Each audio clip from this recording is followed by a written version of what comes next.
This year, more than ever, lots of us need a helping hand with our mental health. And if you're struggling, I'd highly encourage you to talk to someone, seek out charities that can help, and speak to a doctor. In addition to that though, or for those times when your mental health is a little less overwhelming, I've got a podcast and some audiobooks for you to try. They'll also be useful if you're just looking to support someone or you're trying to understand a little bit more about mental health. To start with, we have an anthology of mental health experiences in It's Not Okay to Feel Blue and Other Lies by Scarlett Curtis. In this book, Scarlett brings together a host of famous voices who talk about their mental health problems and advice. Fair warning, it's not easygoing and it can be a lot, but it'll definitely make you feel less alone, and there are some great nuggets in there, like what Travan Free writes about how the mind can change. Our inclination is to reject the terrible and to protect the beautiful. But there is wisdom and education in both. All the while, the mind just is, donning whatever dress we wake up and decide to put on it that day. This is the truest beauty of the mind. It doesn't have to wear the pain, sadness, grief, despair, anxiety, or depression it wore yesterday or the day before, or the week, month, or year before. Because a mind is a beautiful thing to change. Next is podcast time with Do What I Do, Mental Health and Me, presented by Kelly Holmes. In this podcast, Kelly speaks to others about their mental health journey and shares her own. It's super honest and really accessible. I feel like society's changed so much now. Like, you can talk about having an issue or a problem and people salute it. But when I was a young girl, it was still seen as the most shocking thing and nobody talked about it, and if anything you would be mega ashamed of it. This next one is a bit more of a how-to. It's Take Control of Your Life by Mel Robbins. It's all about harnessing fear rather than being controlled by it. People love her no-nonsense approach, and the idea of this one is that it's super tangible things that you can actually do. Now, this isn't a book about thinking positive thoughts, because that's not going to help you take control of your life. This is a book that's going to teach you how to win the mental game by silencing fear. There are areas of your life right now where fear is winning, and you don't even realize it. And that's going to end right now. Susan Kalman is my next pick with her book, Sunny Side Up. This is her story of how she found positivity, how she manages her depression, and finds ways to move away from negative thoughts. The subtitle, A Story of Kindness and Joy, kind of sums it up. Over the past few years, I've changed my life. I've gone from being miserable in the shadows to walking in the sunshine. I've most definitely turned my life sunny side up. So if I'm asked to describe this book, I do know what to say. It's about two of the best things in the world, kindness and joy.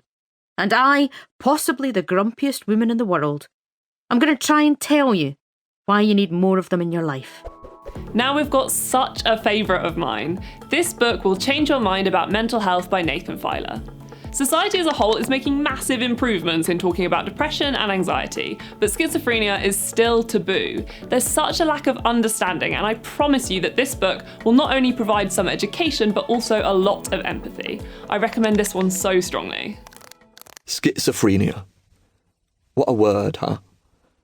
I wonder if you might consider trying something for me. Say the word schizophrenia out loud a few times. Not beneath your breath. Really say it. Say it loud enough that you feel self-conscious, that you worry someone will hear. Say it loud enough that someone might hear. Feel the shape of it. Stay with it. Think about what that word evokes in you. What thoughts does it arrive with? What feelings? Living Better by Alistair Campbell is his story of his life told alongside his mental health. It's how he dealt with depression in the past to now how he currently copes with it. There's also a whole bit on treatments and what he's learned and tried, if that's something that you're interested in. There were 6 of us, and now we're just 2. We were a family of exiles, an intensely Scottish family living in England. My dad, Donald Campbell, was a crofter's son born on the Hebridean island of Tiree in 1922. My mother Betty, 4 years younger, was the daughter of an Ayrshire farmer. Next is Ruby Wax with her Mindfulness Guide for the Frazzled.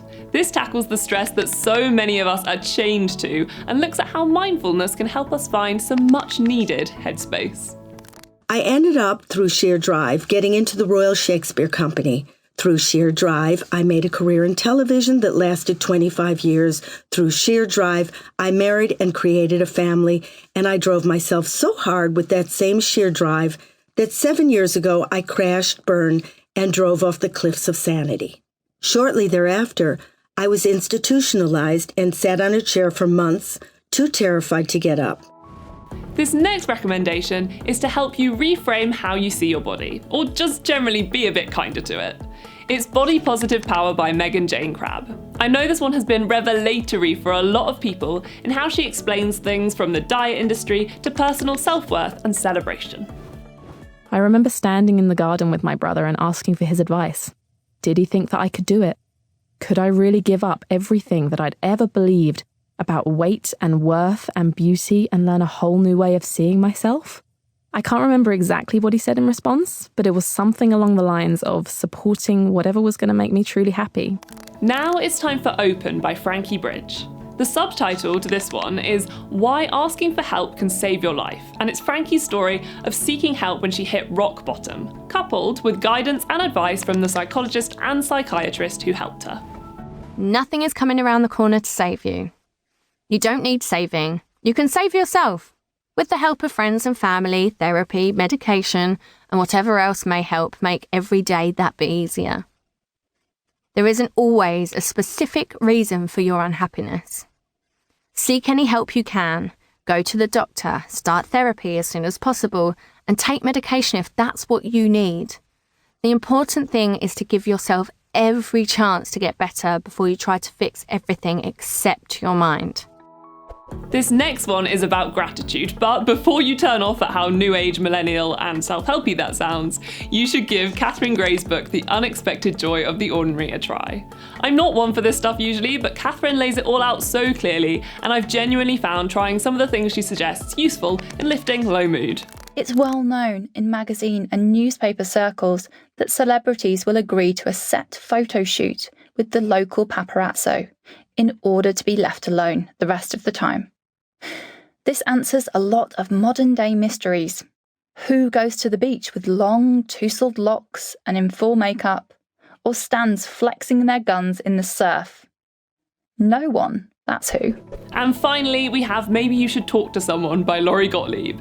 If you've ever wondered what your therapist is thinking during a session, this behind-the-scenes look at a therapist's world might give you an idea. You get to know a few patients, and it also features Laurie's own therapy sessions as she works through things in her own life. It is super well rated on the Audible site, and is both funny and a little bit educational.